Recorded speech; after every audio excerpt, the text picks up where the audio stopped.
Aimables téléspectateurs, l'honneur me choix, c'est aujourd'hui de vous présenter ce énième numéro, Le Docteur Parle.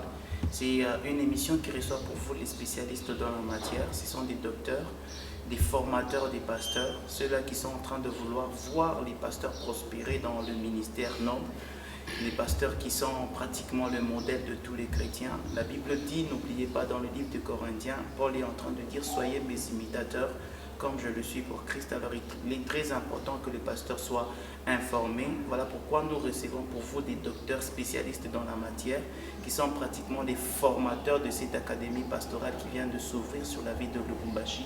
C'est très important que vous puissiez suivre avec attention cette émission. Voilà pourquoi aujourd'hui je reçois encore pour vous, pour la énième fois, un habitué de cette émission, le docteur Georges Soumaïd, à qui je dis shalom. Docteur. Shalom, frère Michel. Aujourd'hui, nous revenons encore à vous afin que nous puissions avoir plus d'explications en ce qui concerne l'académie pastorale dans notre numéro, dans notre émission, le docteur parle. En tant que docteur, nous voulons d'abord revenir un peu sur l'académie pastorale. Quels sont les avantages? Quelle est l'importance d'adhérer dans l'académie pastorale? Merci beaucoup pour la question.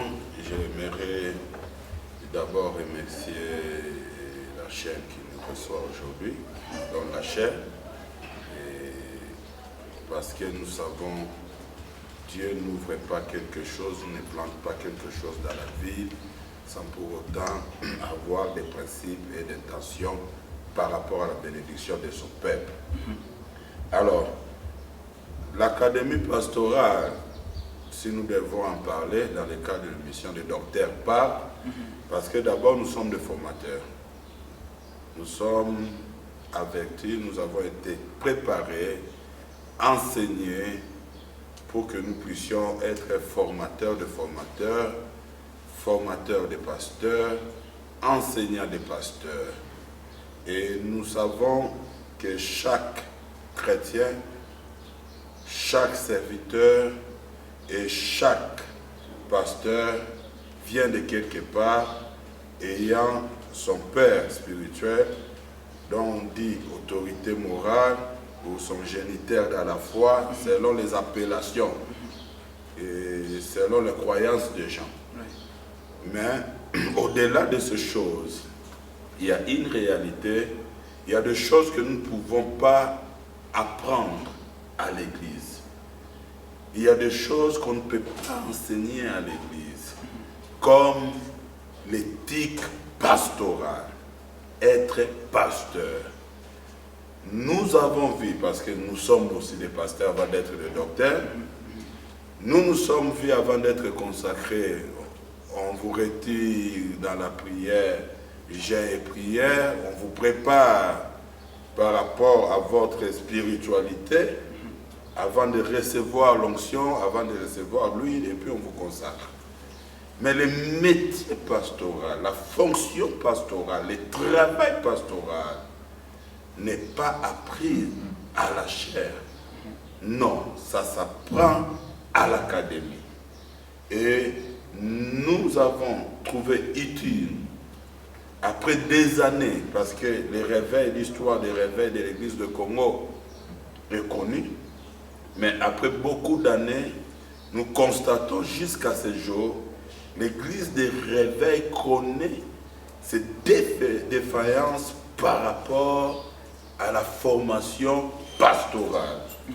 Et nous, en tant que les initiés, nous avons pris le courage à notre main de mettre en place l'académie pastorale pour que nous puissions avoir des pasteurs bien formés, rodés, préparés, afin que l'image de l'église chrétienne, de l'église évangélique puisse changer vis-à-vis des personnes qui continuent à nous critiquer. Voilà, c'est pourquoi je ne sais pas si ça n'englobe que les pasteurs chrétiens ou il y a aussi d'autres dénominations qui peuvent venir adhérer afin de recevoir la connaissance. Et l'académie pastorale, je pense que c'est clair. Pour les avertis, ils connaissent que lorsqu'on parle de l'académie, cela veut dire la fonction, les métiers. Ok? Nous avons l'académie politique, nous avons l'académie diplomatique, nous avons l'académie militaire. Et voilà, nous avons aussi l'académie pastorale. Et l'académie pastorale, c'est pour les pasteurs. Ce n'est pas pour d'autres personnes qui veulent venir apprendre. Non, nous apprenons les métiers pastoraux. C'est la pratique pastorale. Et il faut avoir l'appel, il faut être choisi, il faut être dans les métiers pour venir à l'académie pastorale. Vous avez dit qu'il faudrait avoir l'appel. Maintenant, pour la personne qui sent seulement qu'il devait aussi étudier, faire l'académie pastorale, il n'est pas encore pasteur, mais il veut avoir une connaissance sur ce métier-là. Je ne sais pas si cette personne a la possibilité de venir aussi adhérer à l'académie pastorale. Personnellement, s'il n'est pas membre d'une église vivante, s'il n'est pas dans le leadership de cette église, je ne vois pas pourquoi il va venir apprendre les histoires pastorales. Ça ne lui concerne pas. Parce que tu ne peux pas aller apprendre la médecine pendant que tu es financier. Tu ne vas pas aller à l'hôpital pour soigner. Toi, ton domaine est dans les finances. Alors quelqu'un qui n'est pas pasteur, il ne peut pas venir à l'académie pastorale. Parce que c'est la pratique. Si tu n'es pas dans les métiers, tu ne vas pas comprendre ce qu'on va enseigner là-bas. Alors, il faudrait le dire que vous insistez sur le fait que les pasteurs pratiquants, ceux-là qui sont déjà en train de travailler ou ceux qui sentent qu'ils ont l'appel pastoral. Aujourd'hui, nous voulons parler sur les avantages qui accompagnent des pasteurs qui ont déjà étudié ou pourquoi le pasteur doit étudier.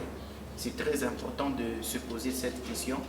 Les nombreux téléspectateurs sont en train de nous suivre, c'est vrai, parmi lesquels il y a les pasteurs. Alors nous voulons savoir, docteur, pourquoi le pasteur doit étudier afin de diriger les autres personnes. Avant d'entrer en profondeur, vous savez, il y a plusieurs églises. Je mets l'accent d'abord sur les églises des réveils. Oui. Donc moi, j'appelle église évangélique. Et il y a beaucoup de chrétiens, oui. Nous avons beaucoup de dénominations, des églises que nous connaissons, classiques et tout. Et chaque église aujourd'hui développe des écoles de ministère au sein de leurs églises. C'est-à-dire les pasteurs, à sa façon de voir les choses, il prépare des cours et il commence à enseigner les membres de son église. On peut appeler ça l'étude biblique, l'école biblique ou l'école de ministère. C'est là qu'il transmet sa doctrine propre à ses enfants, à son église, ce qu'il veut qu'il soit, ce qu'il veut qu'il devienne. Et ces écoles de ministère ou les écoles bibliques, ça ne concerne que l'église locale dirigée par ces pasteurs-là. Tout ce qu'il dit, ça n'engage que lui.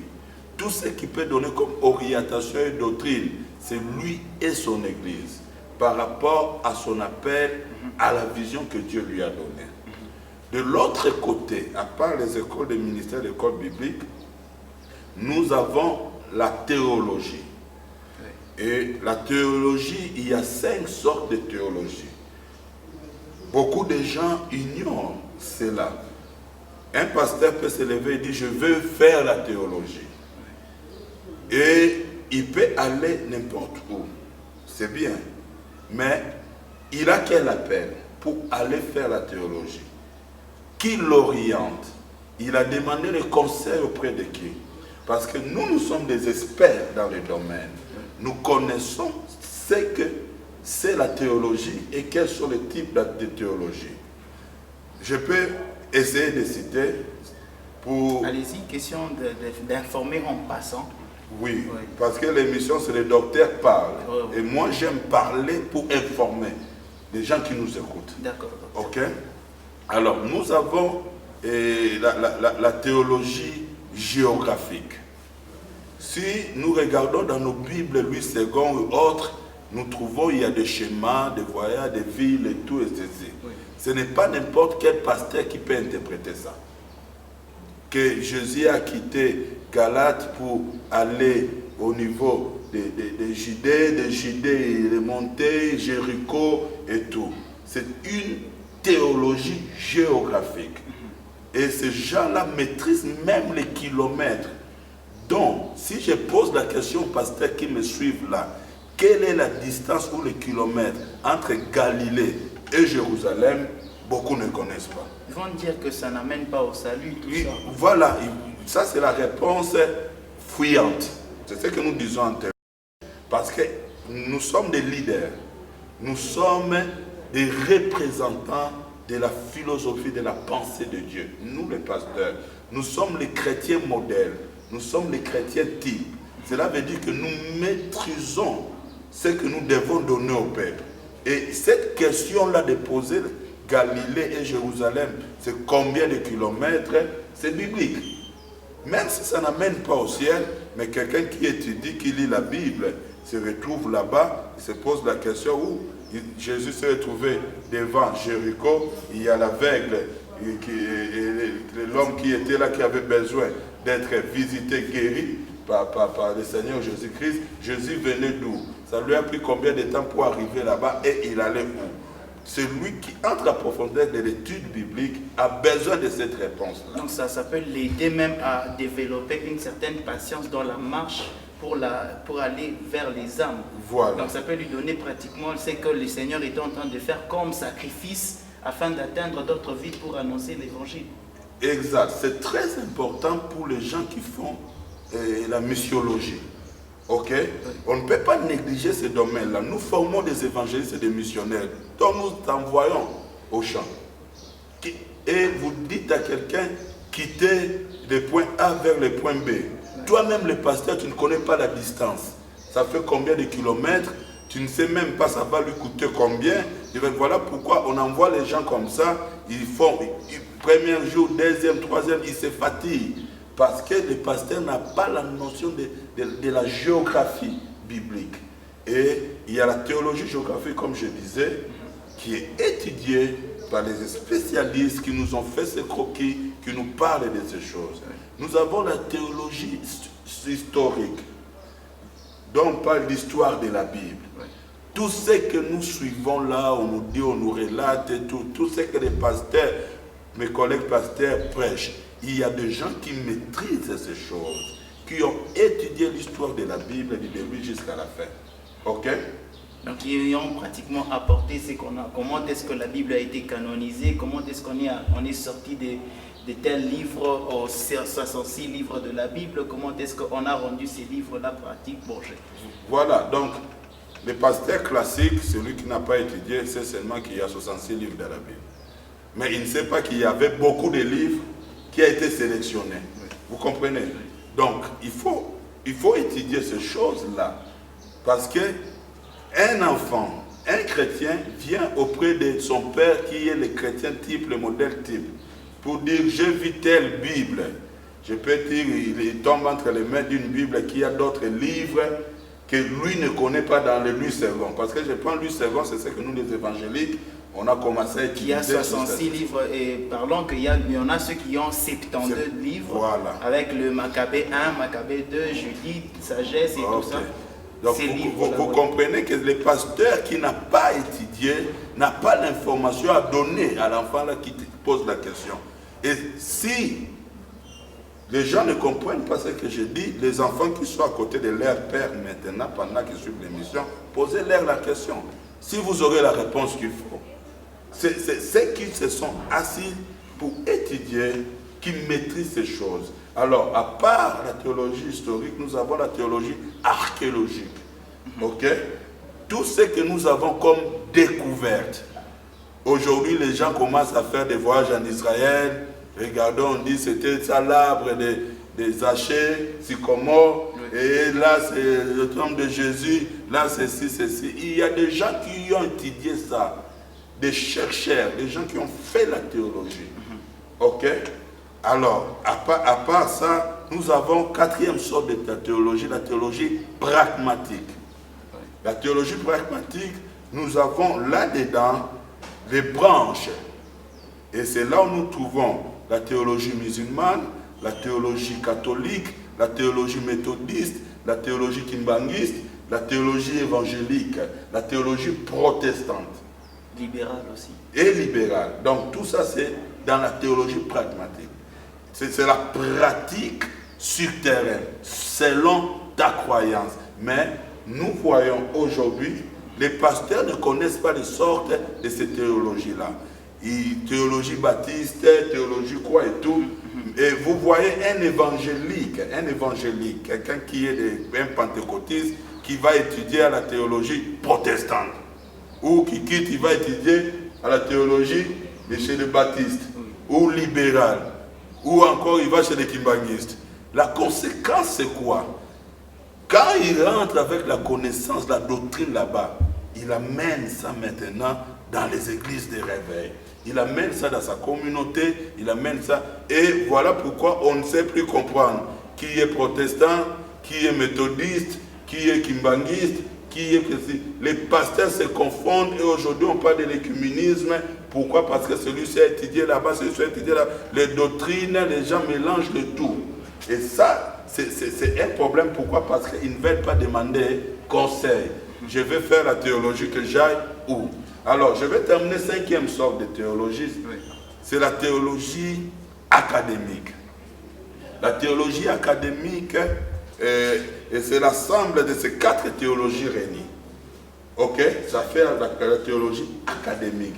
Et la théologie académique te permet d'étudier, de terminer la licence, et de continuer la maîtrise, d'aller au doctorat. Et après le doctorat, tu vas te spécialiser dans un domaine quelconque que vous allez choisir et être expert dans ce domaine.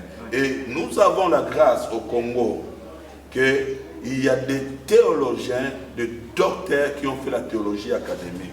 Et parmi ces docteurs-là, moi j'en fais partie. Parmi les premiers en Afrique centrale qui ont fait cela, je suis là.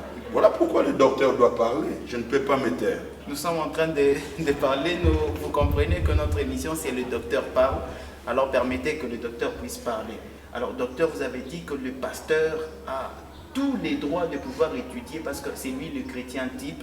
Alors comme on grandissait, on disait que nos pères sont les héros pratiquement. Personne n'a la force de taper mon père. Est-ce que c'est la même valeur qu'à dans le domaine spirituel? Donc le père doit est censé avoir une connaissance plus poussée ou est censé être plus mûr que son fils afin de transmettre la connaissance au cas où les questions viendraient. Donc c'est pourquoi vous voulez équiper pour qu'il n'y ait pas de challenge entre le fils et le père. Et il y a des adages, des proverbes qui disent que l'oreille ne dépasse jamais la tête, au moins que ça soit un monstre. Et tel que nous sommes là, nous sommes conscients que nous, les pasteurs, nous sommes la tête. Ok? Oui. Et nos enfants sont là. Nous voulons qu'ils fassent plus que nous. Et pour qu'ils fassent plus que nous, nous devons les inculquer des valeurs. Nous devons leur donner ce qui est au-dedans de nous. Nous devons vider notre sac et leur donner la matière. Mais lorsque nous-mêmes dans notre sac il y a vide, quel héritage on laissera à nos enfants? On ne peut pas se dire père n'ayant pas la connaissance. On ne peut pas se dire leader, on est bloqué, on est limité dans des petites questions qui concernent le métier, le travail, la pratique pastorale. On est limité. Alors, notre devoir en tant que leader spirituel, en tant qu'encadreur, nous voulons amener les pasteurs, nous voulons amener les leaders, nous voulons amener tous ceux qui ont l'appel à comprendre que les métiers ou le travail pastoral, c'est une fonction ministérielle qu'on exerce. Et les ministres doivent avoir la connaissance plus que ses conseillers, plus que les membres de ce cabinet et plus que les fonctionnaires de son ministère. Tu dois avoir l'information qu'il faut. Et cette information, tu ne peux que l'avoir à l'Académie pastorale. Voilà, merci beaucoup. Nous sommes en train de parler de l'Académie pastorale. Si vous avez besoin de l'adresse physique, nous sommes au Golf Malela. Vous prenez le bus, les taxis ou les taxibus. À partir de la ville, vous demandez l'arrêt de Golf Malela. Vous descendez au niveau de l'arrêt Golf Malela. Vous prenez l'avenue Inmaza, c'est dans l'enceinte du complexe scolaire Malela, ou carrément appelez au numéro qui est affiché au bas de l'écran. Vous allez avoir toutes les informations possibles en ce qui concerne l'académie pastorale ainsi que la théologie aussi, Christ College. Alors merci beaucoup docteur, nous sommes en train de chuter, nous voulons que vous puissiez rassembler les idées, question que le pasteur qui vient de nous prendre en diffusion puisse avoir, retenir quelque chose de votre intervention du jour. Oui, je vais m'adresser à mes collègues, amis pasteurs qui me suivent. Il y a d'autres qui me connaissent beaucoup d'années et puis je n'étais plus là, cela veut dire que j'étais en train de me préparer pour eux. Je suis entré à profondeur pour étudier, pour amener la connaissance. Je m'adresse à vous, pasteurs, serviteurs, évangélistes, prophètes, anciens. J'aimerais vous dire une chose. Les ministères ou la fonction que nous exerçons, c'est de nourrir le peuple de Dieu. C'est le travail de parler. Et il y a l'art, il y a l'éthique de ce métier. On ne le fait pas en désordre. Un chauffeur qui a fait de l'auto-école, c'est rouler les véhicules, il connaît les normes, il connaît les panneaux de signalisation. Un médecin connaît l'éthique, il a prêté le serment pour être un médecin. Et nous voyons aussi un militaire, pour qu'on lui donne l'arme, il doit terminer sa formation, il porte l'arme et il est discipliné. Et nous les pasteurs, nous ouvrons la porte. Peut-être il a déjà fait la théologie, comme je dis là, peut-être il a déjà fait l'école de ministère ou l'école biblique. Bien aimé, là c'est ouvrir la Bible, les versets, les toits, les doctrines. Ici, nous parlons du comportement, les manières, la façon d'être d'un pasteur, comment il doit se comporter, comment il doit parler, comment il doit faire le pastoral. Et tout ceci, mettons ça ensemble, ça va changer les ministères de ces pasteurs. Et vis-à-vis des gens qui nous regardent comme étant des chrétiens modèles, des hommes types qui représentent les cieux sur la terre, d'office, ces gens-là vont respecter la fonction pastorale parce que tu vas les faire avec excellence. Merci, nous vous disons merci. Vous avez très bien compris la quintessence ou grosso modo c'est qu'a été le numéro de ce aujourd'hui. Nous vous disons sincèrement merci. Continuez à participer dans cette émission, poser des questions, numéro affiché au bas de l'écran. Nous vous donnons un autre rendez-vous dans notre numéro prochain. Merci beaucoup docteur.